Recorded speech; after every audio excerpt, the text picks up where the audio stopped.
ಅದೊಂದು ದೊಡ್ಡ ಕತೆ ಲಕ್ಷ್ಮಣ. ಹೇಳಬಹುದು, ಹೇಳಬಾರ್ದೋ ಗೊತ್ತಾಗ್ತಿಲ್ಲ. ಹೇಳೋ ಹಾಗಿದ್ರೆ ಮೊದಲೇ ಹೇಳಿದ್ರೆ ಒಳ್ಳೇದಾಗ್ತಿತ್ತು. ಎದೆಯಲ್ಲಿ ಆ ಸತ್ಯನ ಬಚ್ಚಿಟ್ಕೊಂಡು ದೊಡ್ಡ ತಪ್ಪು ಮಾಡಿಬಿಟ್ಟೆ.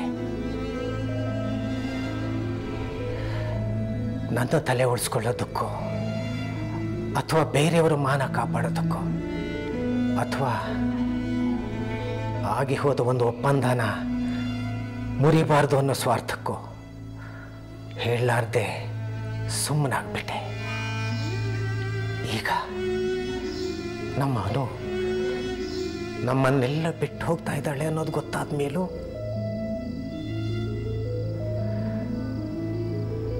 ನಿನಗೆ ಹೇಳದೆ ಹೋದ್ರೆ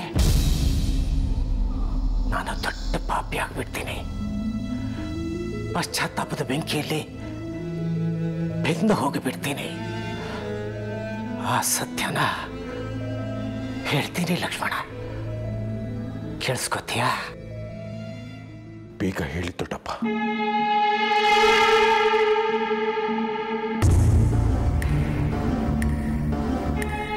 ಗಟ್ಟಿ ಮನಸ್ಸು ಮಾಡ್ಕೊ, ಹೇಳ್ತೀನಿ ಕೇಳಿಸ್ಕೊ.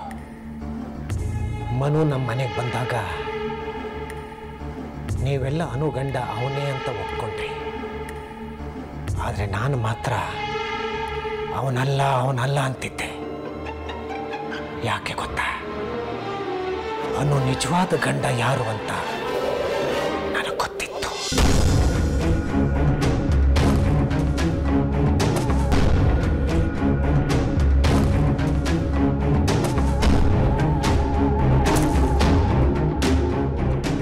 ದೊಡ್ಡಪ್ಪ, ಏನು ಹೇಳ್ತಿದ್ದೀರಾ ನೀವು? ಹೌದಪ್ಪ, ಇಷ್ಟು ದಿವಸ ನನ್ನೊಳಗೆ ಬಚ್ಚಿಟ್ಕೊಂಡಿದ್ದ ರಹಸ್ಯನ ಇವತ್ತು ನಿನ್ನ ಮುಂದೆ ಹೇಳ್ತಿದ್ದೀನಿ. ಇದನ್ನು ನಾನು ಯಾರ ಮುಂದೂ ಹೇಳೋ ಹಾಗಿಲ್ಲ. ಇದನ್ನು ಬೇರೆ ಯಾರಿಗೂ ತಡ್ಕೊಳ್ಳೋ ಶಕ್ತಿ ಇಲ್ಲ. ಈ ಸತ್ಯ ನಾಟಬೇಕಾದ್ದು ನಿನಗೆ ಮಾತ್ರ. ಈ ಸತ್ಯ ನನ್ನೊಳಗೆ ಮಣ್ಣಾಗಲಿ ಅಂದ್ಕೊಂಡಿದ್ದೆ. ಆದರೆ ಈಗ ಅನ್ನಿಸ್ತಿದೆ ಇದು ಸಾಯಲ್ಲ.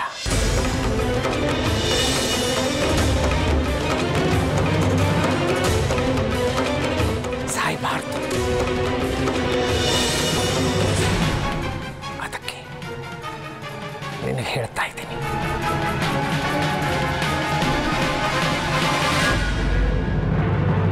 ನಿಮಗೆ ತಲೆ ಕೆಟ್ಟಿದ್ದೀಯಾ?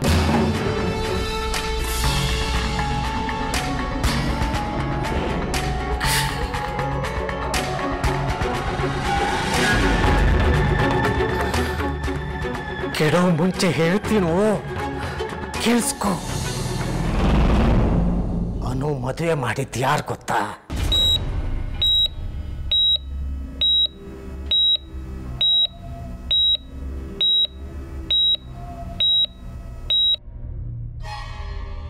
ಮುಕುಂದ.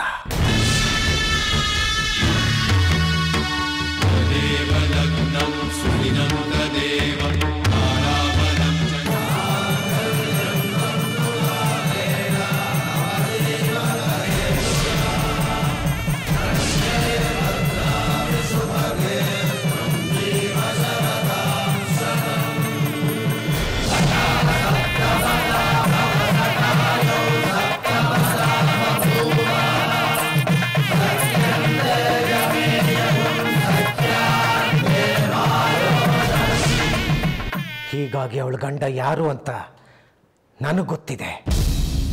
ಯಾರು? ಎಲ್ಲಿದ್ದಾನೆ?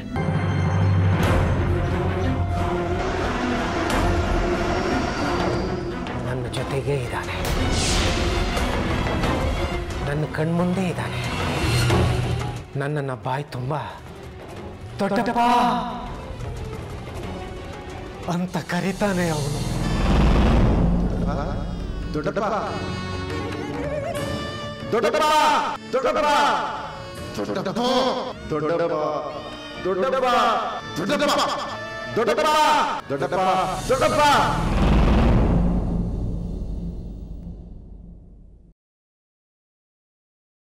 ದೊಡ್ಡಪ್ಪ